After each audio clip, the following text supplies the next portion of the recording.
तो समान और असमान वेग के बाद तात्क्षणिक वेग क्या लिखा है इसके बारे में, किसी क्षण विशेष पर वस्तु के वेग को तात्क्षणिक वेग कहेंगे। इसमें क्या बोलेंगे, किसी क्षण विशेष से क्या आशा है यहाँ पे, पीछे हमने जो समान और असमान बताया उसमें हमने बोला कि पहले सेकंड में, दूसरे सेकंड में, इसी प्रकार से आप तीसरा भी ले सकते थे। तो अलग अलग सेकंड्स में या अलग अलग समान समय अंतराल में आपने अलग अलग दूरियाँ, समान दूरियों को वहाँ पे जज किया, फिर देखा, ठीक, प्रेक्षण किया। लेकिन यहाँ पे आपको तात्क्षणिक में क्या देना है, किसी भी क्षण पे आप चाहो तो इस तीसरे को ध्यान दे लो या फिर आगे जाके किसी n पे ध्यान दे लो।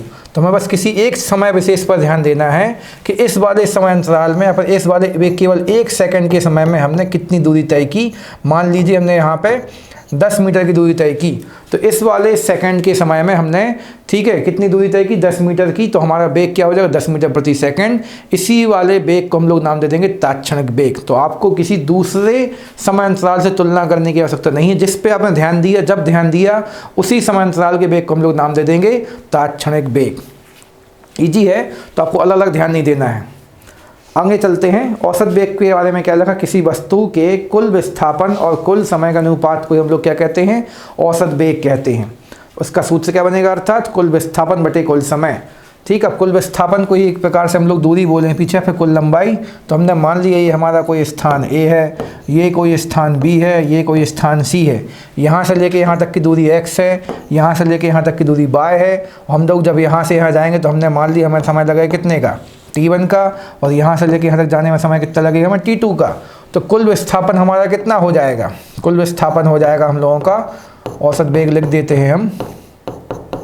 वैसे तो वेग खुद अपने आप में औसत कहा जाता है, क्योंकि उसमें हम लोग कुल दूरी को कुल समय से भाग दे के इकाई इकाई निकाल लेते हैं।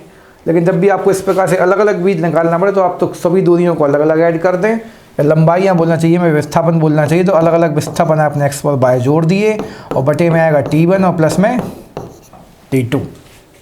तो ये बन जाएगा हम लोगों को इस प्रकार से औसत वेग, कुल विस्थापन बटे में कुल समय। और विस्थापन के लिए पढ़ा है आपने ये, ठीक है। तो ईजी है, बस आपको ये बोलना है कि अलग अलग प्रकार के विस्थापन कितने थे और उन विस्थापनों को तय करने में आपने कितना समय दिया। तो कुल विस्थापन बटे में कुल समय, ठीक, इसको बोलेंगे हम लोग औसत वेग।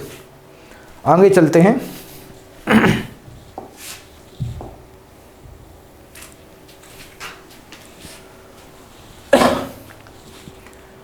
तो पीछे जो हम लोगों ने औसत वेग सीखा है उस पर एक क्वेश्चन है, एक कार एक शहर से दूसरे शहर तक 40 किलोमीटर प्रति घंटे की चाल से जाती है और 60 किलोमीटर प्रति घंटे की चाल से वापस आती है, तो कार की या कार का औसत वेग और चाल ज्ञात करें आप।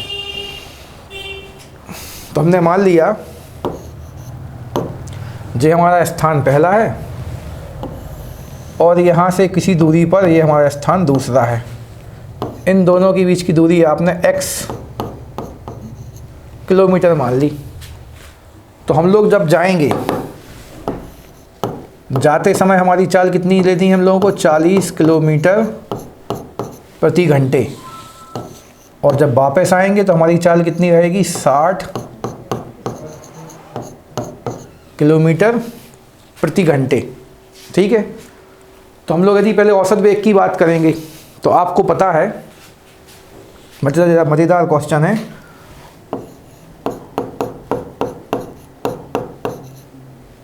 औसत वेग बराबर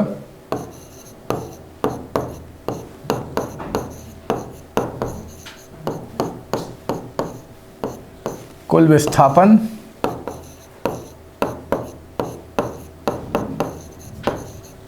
बटे में कुल समय। ठीक है, और हम लोग मान लेते हैं कि जाते समय हम लोगों को कितना समय लगा, जाते समय लगा हम लोगों को T1, और आते समय हम लोगों को समय कितना लगेगा, T2 लगेगा। उस स्थिति में बस सबसे बड़ी चीज़ तो आपको ध्यान देनी है कुल विस्थापन पर।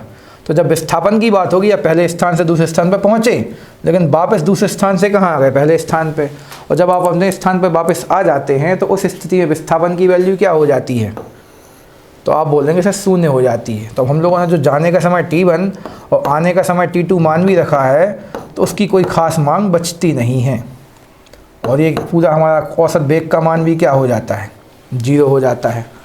अब लेकिन जो दूसरी स्थिति हम लोगों को चाल पूछी गई, चाल तो एक अदिश राशि है, उसमें दूरी लेते ना कि विस्थापन। ठीक है, तो यहाँ पे हम लोग दे देते हैं, लिख देते हैं क्योंकि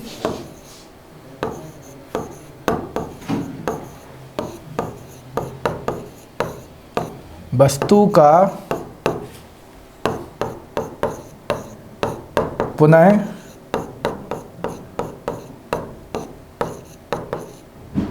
अपने स्थान पर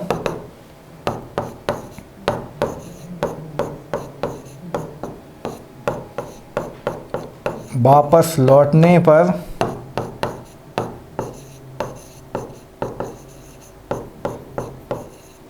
विस्थापन क्या होता है? शून्य होता है, क्योंकि विस्थापन क्या था? प्रारंभिक स्थिति और अंतिम स्थिति के बीच की लंबाई। और अंतिम स्थिति क्या बन रही हम लोगों की? 1 ही, अंदर पहली स्थिति, और प्रारंभिक स्थिति भी कौन थी? ये ही। दूसरे तो जाके आप वापस आ गए। ठीक, आगे बढ़ते हैं। तो इस फैक्ट को आप याद रखें। और विस्थापन तो हम लोगों का शून्य हो गया, इस कारण से वेग भी शून्य हो गया। अब यहाँ पे हम लोग फिर से ध्यान देते हैं किस पे? औसत चाल पे।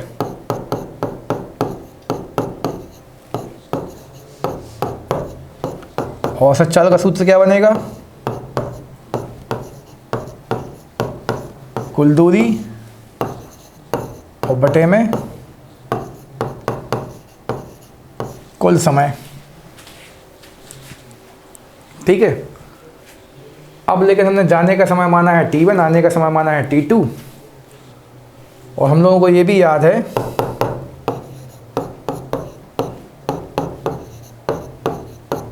चाल बराबर दूरी बटे समय। तो यहीं से क्या हो जाएगा? समय बराबर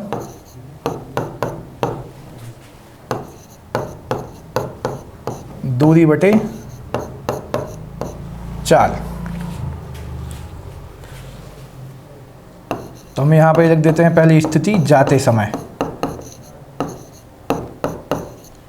जाते समय क्या होगी? दूरी। दूरी तो हमने x मानी है। ठीक, यहाँ पे ऐसा लिख देते हैं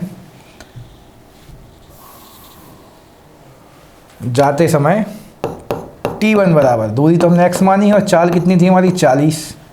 ठीक है, इतने घंटे का समय लगेगा। इसी प्रकार से आते समय, समय कितना रहेगा? t2, दूरी तो सेम रहेगी x, और बटे में चाल कितनी है हमारी? 60। अब हम लोग इसको ऊपर जाके पुट करेंगे,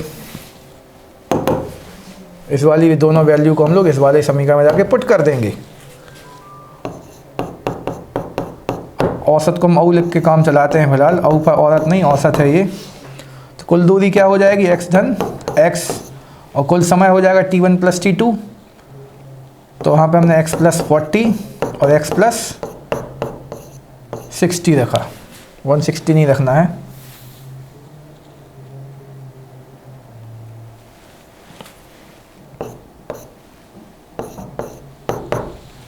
तो ऊपर x x जोड़ोगे तो क्या हो जाएंगे? 2x, और अपॉन में लघुत्तम आएगा 60 और 40 का 120, और हमारा हो जाएगा ये कितना? 40 से कट के, ये 40 से कट के हो जाएगा ये 3x, और प्लस में 60 से कट के हो जाएगा 2x।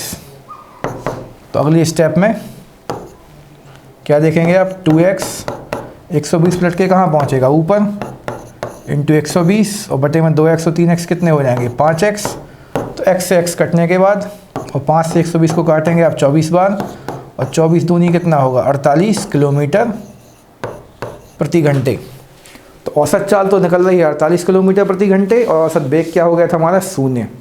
तो इन दोनों को आप अपने आंसर के रूप में याद रखें। ये हमारा औसत वेग है, और ये हमारी औसत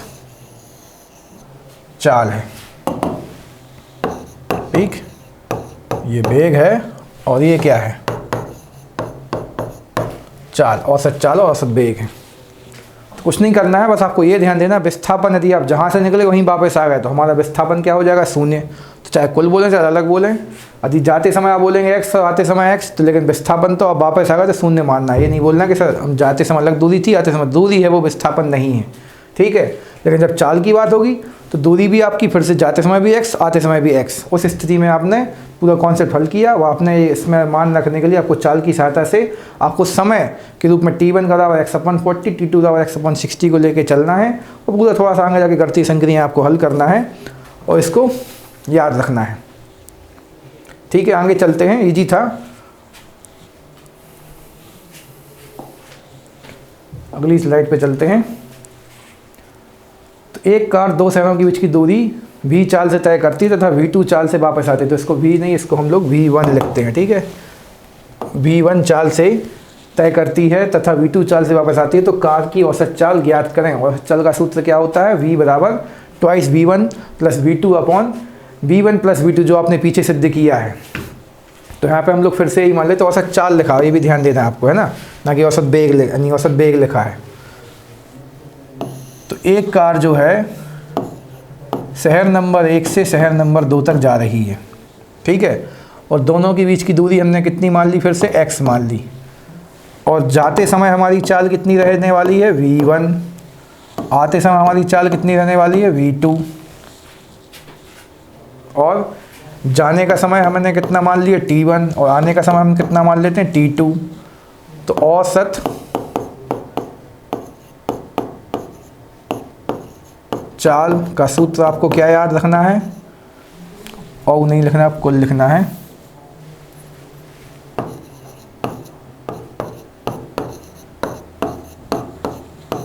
कुल दूरी और बटे में कुल समय।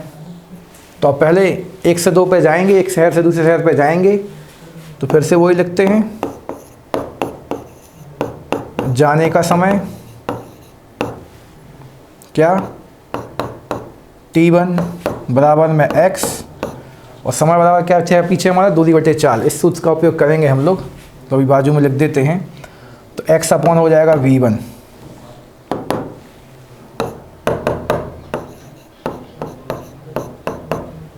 चाल बराबर दूरी बटे समय। तो समय बराबर क्या हो जाएगा? दूरी बटे चाल। ठीक है, तो समय बराबर दूरी बटे में चाल। उसी प्रकार से लाल पेन का यूज़ करते हैं, अभी एक से चलने देते हैं यहाँ पे।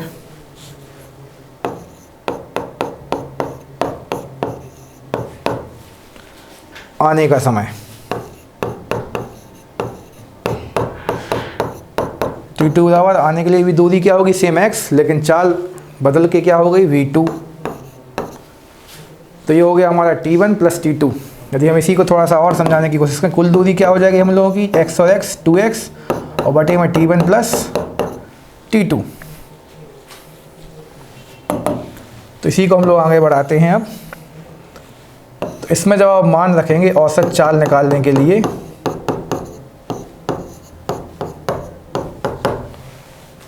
तो कुल समय कितना है हमारा? है कुल दूरी कितनी हमारी हो गई? 2x। जाने की x, आने की भी x, तो कुल मिला के 2x।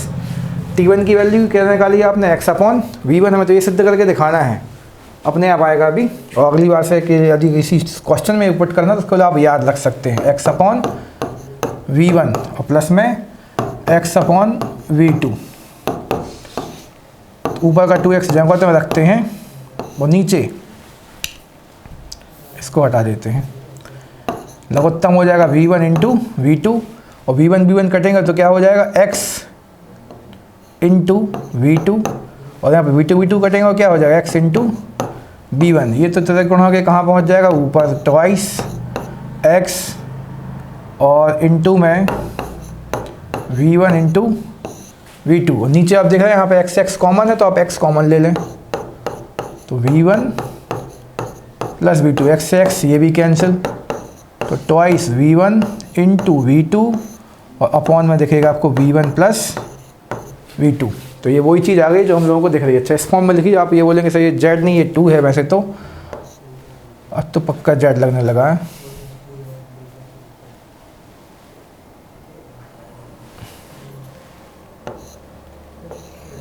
लो भैया,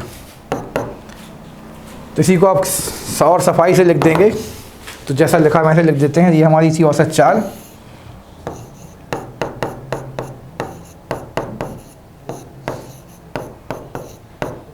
और क्या देखेंगे आप 2, तो नीचे यार रख सकते हैं हम, ऊपर जगह सही मेंटेन नहीं की हमने।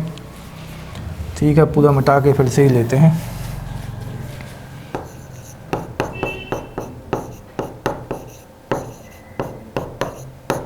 ये कहलाता है फार्मूला आपका, जो आपको याद रखना है, V1 इंटू V2 अपॉन में V1 प्लस V2।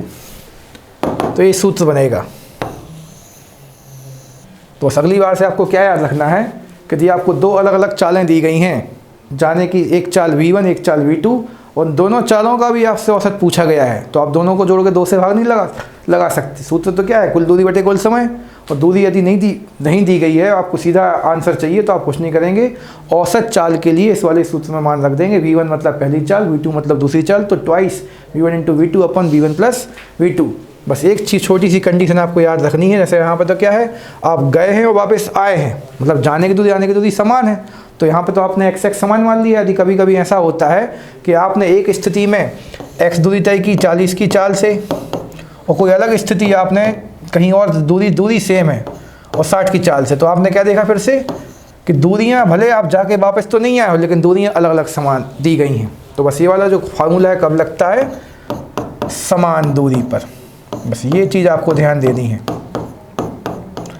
समान दूरी पर औसत चाल का फार्मूला ये बनता है। यदि आप लंबी विधि से भी करेंगे तो दूरी को आप x या d जो भी मानते हैं वो तो कट पिट के अलग हो ही जाना है। तो इसको भी याद रखें और समझ के रखें, और कोई भी डाउट होने पे हमसे संपर्क करें। अभी आगे बढ़ते हैं।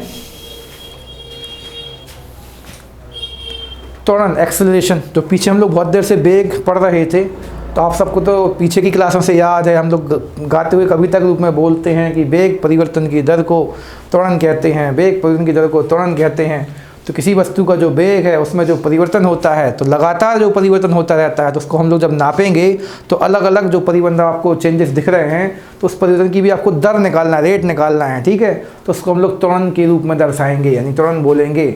इसको आप संकेत क्या लिखलाएंगे, ए फॉर क्या होता है, एक्सेलरेशन, इसलिए इसका संकेत ए चलता है। अर्थात त्वरण बराबर क्या है, वेग में परिवर्तन और बटे में समय। अब आप पूछेंगे सर ये वेग में परिवर्तन होता क्या है। ठीक है, कि किसी वस्तु का वेग, तो वेग में परिवर्तन का अर्थ क्या है, फिर से देखो हम यहाँ पे फिर से ये छोटा सा एक डायग्राम लेते हैं। पीछे हमारी गाड़ी, नीचे हमारी गाड़ी तो चली रही है, तो वो भी यही दिख रहा है कि हमारा जो, देखिए आप देख सकते हैं कि यहाँ पे एक्सेलरेशन तो 1 दिख रहा है, हमारी पहले वेलोसिटी 1 है। अभी कुछ समय आप यहाँ पे 2 देखेंगे, फिर 3, फिर 4, है, सब बढ़ भी सकता है, घट भी सकता है। तो ये देखिए अब 2 हो गई है, तो वेलोसिटी मतलब वेग, तो ये वेग है। जी हमने आपके लिए कितनी अच्छी राइटिंग में लिख के दिखाया है, और देखो इससे भी अच्छा लिख के दिखाते हैं, त्वरण। लो मानो कि उससे अच्छा है।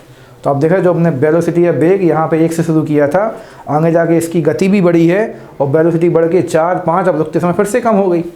तो वेग में लगातार परिवर्तन हुआ। ठीक है, उसी को हम लोग बोलते हैं त्वरण या एक्सेलरेशन। अब इसको हम यहाँ पे अपने पेन से अपने शब्दों में बताने की कोशिश करते हैं। मान लीजिए हमने यहाँ से चलना शुरू किया, तो ये तो 0 स्थिति है, 0 सेकेंड का समय है। यहाँ पे जाते जाते 1 सेकंड बीत गया, तो ये समय रेखा है हमारी। ठीक है, ये 2 और फिर ये 3, बस 4 ही लेते हैं, ज़्यादा दूर नहीं जाना है, अभी यहीं पे रहते हैं। तो मान लीजिए इस पहले सेकंड में हमने 10 मीटर की दूरी तय की, इस दूसरे सेकंड में हमने 20 मीटर की दूरी तय कर ली, तीसरे में हमने कितने की दूरी तय कर ली, 25 की, और चौथे सेकंड में हमने कितने की दूरी तय कर ली, 30 की या 32, जो भी आपको लिखना है। तो हम हर बार क्या देख रहे हैं, इस पहले सेकंड में हमारी दूरी कितनी, 10 मीटर, मतलब पहले सेकंड का हमारा वेग, पहले सेकंड का हमारा वेग क्या बोलेंगे आप, 10 मीटर प्रति सेकंड। फिर थोड़ा सा हमने बढ़ा दिया, दूसरे सेकंड का हमारा वेग क्या है, 20 मीटर प्रति सेकंड। तीसरे सेकंड का हमारा वेग क्या है, 25 मीटर प्रति सेकंड। ऐसे सी लिखते हैं हम उसको, सेकंड को आप लोग सामान्यतः से लिखते हैं। और चौथे सेकंड का हमारा वेग क्या है, 30 मीटर प्रति सेकंड। तो हमने अभी कल बढ़ाया, घटा भी सकते हैं आप इसको। तो हमने तो क्या देखा कि पहले सेकंड में हमारी चाल या वेग केवल 10 था, फिर 20, 25 और फिर 30, हमने 5, 5 या 10, 10 करके बढ़ाया। तो जो लगातार चेंजेस परिवर्तन हो रहे थे, वेग में परिवर्तन, इसी को हम लोग क्या नाम दे देते हैं, एक्सेलरेशन। तो हमारी गाड़ी में भी जो एक्सीलरेटर लगा होता है, जिसको हम लोग ऐसे ऐसे करके बनाते रहते हैं, तो उस एक्सीलरेटर के द्वारा भी आप क्या करते हैं, कहने को तो हम लोग अपना वेग बढ़ाते या घटाते हैं। तो कभी कभी बढ़ा के ऐसा कर दिया, घटा के कम कर दिया। तो वेग जो आप बढ़ाते घटाते हैं, उससे हमारी गाड़ी का क्या चेंज होता है, एक्सेलरेशन। इसलिए उस वाली यंत्र को हम लोग क्या कहते हैं, एक्सेलरेटर। तो एक्सेलरेटर जो होता है वो हमारे गाड़ी के एक्सेलरेशन को कंट्रोल करता है और वेग को परिवर्तित करता है, बढ़ाता भी है घटाता भी है। तब हम लोग यहाँ पे क्या ध्यान देंगे कि यहाँ से लेके यहाँ तक जाने में आपको 4 सेकंड लग गए और दूरी आपने कितनी तय कर ली है, 10 और 20 30, 30 और 25 हो जाएंगे 55 और 55 और 3 हो जाएंगे 85। जबकि हम लोगों की औसत चाल तो कुछ और निकलेगी। तो हमें तो बस इतना ध्यान देना, अभी ज़्यादा अभी ध्यान नहीं देते हैं कि हमारा जो वेग था वो 10 से बढ़ के कितना हो गया 30, लेकिन बीच बीच में और भी चेंजेस हुए हैं। तो अलग अलग चेंजेस जो उसी वेग में परिवर्तन या चेंजेस को हम लोग क्या नाम देते हैं, त्वरण। कमी भी हो सकती है, इसको भी ध्यान देना है। तो वेग में लगातार जो परिवर्तन होगा, और आपको बटे में कितना लिया हमने, तो वेग में परिवर्तन आपको चावा लिखना पड़ेगा। तो अभी हमने इसको ऐसा लिख दिया है। तो वेग में परिवर्तन और बटे में क्या जाएगा, कितने समय तक परिवर्तन होता रहा है। तो अभी इसको अधूरा ही छोड़ते हैं, आगे अक्सर पूरा करेंगे। अब वेग में परिवर्तन का सूत्र भी बनाने की कोशिश करें, क्योंकि हम लोगों को पता है वेग सदिश है, इसलिए त्वरण भी क्या हो जाएगी, सदिश हो जाएगी। अगली कहानी सूत्र की बात कर लें। वेग में परिवर्तन है, लेकिन है तो ये वेग ही। वेग का मात्रक क्या याद है आपको, मीटर, और बटे में सेकंड, और बटे में भी कौन है आपका, समय का सेकंड। तो सेकंड गुणा हो गया क्या बनाते, सेकंड का स्क्वायर। तो आपको क्या याद है, मीटर प्रति सेकंड का स्क्वायर। ठीक है, तो मीटर प्रति सेकंड का भी स्क्वायर, मतलब आपको वेग में समय से भाग लगाना होती है। अब दूरी या विस्थापन में समय से भाग लगाते थे तो आपको पीछे वेग या चाल मिलती थी। इसका विमीय सूत्र की बात करेंगे तो आपको m के रूप में, लेंथ के रूप में l लिखना पड़ता है, सेकंड के रूप में t लिखना पड़ता है। तो L अपॉन टी स्क्वायर, या फिर LT-2, या फिर आप एक इसको इस प्रकार से भी लिख सकते हैं, पीछे आपको याद तो हो ही गया है, ये LT-2 भी लिख सकते हैं। तो अभी तो आपको बस ये याद रखना है कि हम लोग लगातार जो अपना वेग बढ़ाते हैं घटाते हैं, तो वेग तो चेंज हो रहा है और हमारी गाड़ी किस अवस्था में, त्वरण की अवस्था में आ रही है। उसी वेग में परिवर्तन को ही हम लोग क्या कहते हैं, त्वरण कहते हैं। तो इसको सीधा हम लोग नहीं निकाल सकते, इसलिए हमने इसको भी समझे। इनको त्वरण को निकालने के लिए ही हम लोगों को आगे जाके गति के समीकरण पढ़ने हैं। गति के समीकरण में भले लिखा होता है गति, लेकिन मुख्यतः बनाए किसके लिए गए हैं, त्वरण के लिए। तो हम लोग इसको आगे जाके सीखेंगे कि सर इस वाली अवस्था का त्वरण क्या आएगा, पहला सेकंड और चौथा सेकंड। ठीक है, अंतिम चाल प्रारंभिक चाल आपको कुछ याद आ रहा होगा। तो अब इसको अधूरा समझा के हम छोड़ते हैं और आगे चल। बस अभी तो आपको इतना याद रखना है, वेग में परिवर्तन की दर को ही क्या कहते हैं, त्वरण। चाल का घटना है, वेग का बढ़ना है, घटना ही क्या है, परिवर्तन, उसको आप त्वरण कहेंगे। आगे चलते हैं। तो जब किसी, अच्छा एक की पॉइंट लिखा है आपके लिए, जब वस्तु के वेग में कमी होती है तो वेग में परिवर्तन की दर को आप मंदन कहेंगे। मतलब घटते हुए त्वरण को, घटते हुए वेग को हम लोग मंदन कहेंगे। गति हमारी क्या मंद पड़ रही है, ठीक है। या फिर इसको हम लोग ऋणात्मक त्वरण कहेंगे। अर्थात आप कहीं पे जा रहे थे, शुरू में आपका वेग कितना 10 था, अचानक आपने अपना वेग घटाना शुरू कर दिया, 8 कर दिया, 6 कर दिया, 4 कर दिया, 2, अचानक 0 हो गया। तो लगातार घटते हुए इस वेग को हम लोग क्या कहेंगे, मंदन या फिर ऋणात्मक त्वरण। हमारा जो वेग में परिवर्तन है कम होता जा रहा है। ठीक है, अगला पॉइंट क्या है, एक समान त्वरित गति। जब समान अंतराल में वस्तु के वेग में समान परिवर्तन होता है तो उसकी गति को हम लोग एक समान त्वरित गति कहेंगे। तो पीछे का एक समान वेग जैसा है, आपने फिर से माना पहले सेकंड में हमारा वेग कितना था, 10 था, 10 मीटर प्रति सेकंड। फिर से दूसरे सेकंड में हमारा वेग कितना रहा, 10 ही रहा। तो समान दूरी भी तय करेंगे आप, बल्कि जल्दबाजी कर रहे हैं हम समझाने में ना, ऐसा कर देते हैं। दूसरे सेकंड में कितना रहा, 20। तो हम लोग का परिवर्तन कितने का हो गया, 10 का, वृद्धि 10 की हो गई। ठीक, यहाँ से यहाँ तक जाने में। और आगे चलते हैं, तीसरे सेकंड की बात कर ले तो तीसरे सेकंड में हमारा त्वरण कितना, नहीं वेग कितना हो गया, 30 मीटर प्रति सेकंड। तो फिर से हमने कितने की वृद्धि की है, 10, क्योंकि त्वरण तो क्या है, वेग में परिवर्तन, और जो परिवर्तन वृद्धि या कमी के रूप में हो सकता है। तो हर बार अभी हमें यहाँ पे +10 के रूप में दिखला रहे हैं। तो ये हो जाएगा हम लोग का त्वरण दो चीज़ों के बीच का। ठीक है, दो चीज़ों के बीच दिखाना आसान पड़ता है। तो पहले में 10 की चाल थी, दूसरे में हमारी वेग था, दूसरे में हमारा 20 का वेग था, तीसरे में 30 का वेग था। तो वेग में लगातार 10-10 की वृद्धि हुई और ये वृद्धि परिवर्तन है, इसको हम लोग बोलेंगे त्वरण। और समान परिवर्तन क्या कहलाएगा हम लोगों का, एक समान त्वरित गति। ठीक है, इसके लिए कुछ और फैक्ट्स लिखें आपके लिए। यदि आप एक समान गति दिखलाते हैं, अर्थात v का मान कैसा रह सकता है, नियत रहता है यदि, तो तो त्वरण क्या हो जाएगा जीरो। जैसे हमने पीछे लिखा था, इसको देखिए, आपने देखा भी था कि हमने एक को तुरंत यानी 10 से 20 किया, यदि आप पहले सेकंड में भी 10 थे और दूसरे सेकंड में भी 10 थे तो परिवर्तन तो क्या हो गया, जीरो हो गया। तो हम लोग यहाँ पे समान वेग वाली गति दिखला रहे हैं, तो त्वरण का मान क्या रहेगा, शून्य। यदि आप 40 की चाल से जाते जाओगे तो आपका वेग निश्चित है, अर्थात त्वरण में कोई चीज़ देखने को नहीं मिली, वेग में परिवर्तन देखने को नहीं मिला। और इसके विपरीत यदि आप एक समान त्वरित गति दिखला रहे हैं तो आपका ए का मान तो नियत रहेगा, ठीक है, अर्थात वेग में वृद्धि होगी और वो कैसी रहेगी, समान है। कमी भी हो सकती है, आप वृद्धि की जगह पे यहाँ पे कमी भी लिख सकते हैं, जो हमने ऊपर समझाया कि 10 से 20 हो गए, 20 से 30 हो गए, अर्थात जो वृद्धि है वो कैसी है आपकी, समान। तो यही क्या है, हमारा त्वरण है। ये v है, मतलब वेग है, वेलोसिटी है, और ये हमारा त्वरण एक्सेलरेशन है।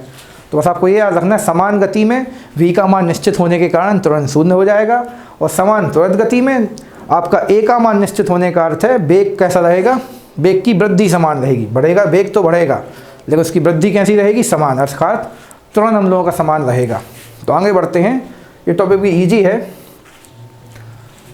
और इन चीज़ों को तो आगे पढ़ना ही, इसलिए थोड़ा सा यहाँ पे हम जल्दबाजी कर रहे हैं ताकि आप लोग ज़्यादा बोर ना हों।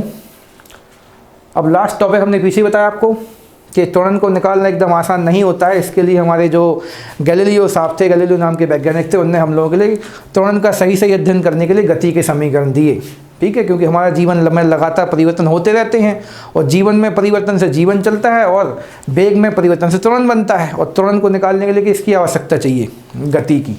तो आपको ये याद रखना पड़ेंगे गति के समीकरण। तो गति के समीकरण दिए किसने हैं, गैलीलियो ने। इसको हम लोग आगे की क्लासों में और ध्यान से और पूरा इनको सिद्ध करना सीखेंगे। तो गैलीलियो द्वारा दिए गए, ठीक है। तो क्या तीन समीकरण दिए उनने, v equal to U plus A T, दूसरे समीकरण दिए उन्होंने s equal to U T plus half A T square, तृतीय समीकरण क्या दिया उन्होंने, V square plus U square बराबर में यानी प्लस में 2s V square plus equal to U square plus twice as। तो यहाँ पे आप बोलेंगे सर ये v u a t वगैरह क्या है, तो u क्या है प्रारंभिक वेग, v क्या है अंतिम वेग, a क्या है त्वरण, t है हमारा उस गति में लगने वाला समय, और s क्या है उस गति में जो आपने समय लगाया है, तो उस समय में आपने कोई ना कोई तो दूरी या विस्थापित हुई होंगे आप, ठीक है। तो t समय में चली गई दूरी, बल्कि दूरी से अच्छा शब्द यहाँ पे क्या है, विस्थापन। ये सब सदिश राशियाँ हैं, दूरी हमारी अदिश राशि है। तो चित्र से बनाते हैं हम कि मान लीजिए हमने यहाँ से चलना शुरू किया, तो शुरू करते समय हमारी हमारा जो वेग था वो u था, और आप यहाँ जाके रुक गए, या फिर यहाँ पे आपने यहाँ तक की पॉइंट को नोट किया और यहाँ पे हमारा वेग क्या था, v था। तो ये हो जाएगा हम लोगों का प्रारंभिक वेग, ये हो जाएगा हम लोगों का अंतिम वेग v। और यहाँ से लेके यहाँ तक पहुँचने में हमें कितना समय लग गया, तो आप बोलेंगे सर t लग गया। और यहाँ से लेके यहाँ तक जाने में दूरी कितनी है, विस्थापित कितना हो गया हम लोग, तो हमने बोल दिया s। ऐसा कुछ करके आप समझाएंगे।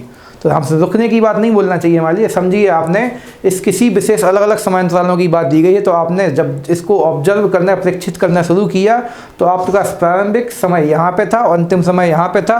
तो प्रारंभिक समय के समय हमारी चाल तो वो हो जाएगी स्मॉल u, और अंतिम समय के समय हमारी चाल क्या हो जाएगी, तो वो स्मॉल v। और इस समय आपका टोटल विस्थापन को आप s के रूप में दर्शाएंगे, और टोटल विस्थापन में होने में लगने वाला समय को आप t से दर्शाएंगे। इनको आपको समझ के चलना है, इन पे हम लोग आगे चर्चा करेंगे। इन समीकरणों को सिद्ध करना भी सीखेंगे, इनके अनुप्रयोग भी सीखेंगे, इनसे हम लोग सवालों के आंसर निकालना भी सीखेंगे। तो आगे आपको इन पर डिटेल चर्चा की जाएगी, इसलिए अभी हाल इसको हम संक्षिप्त में बता के ख़त्म करते हैं और आगे बढ़ते हैं। Best of luck and thank you.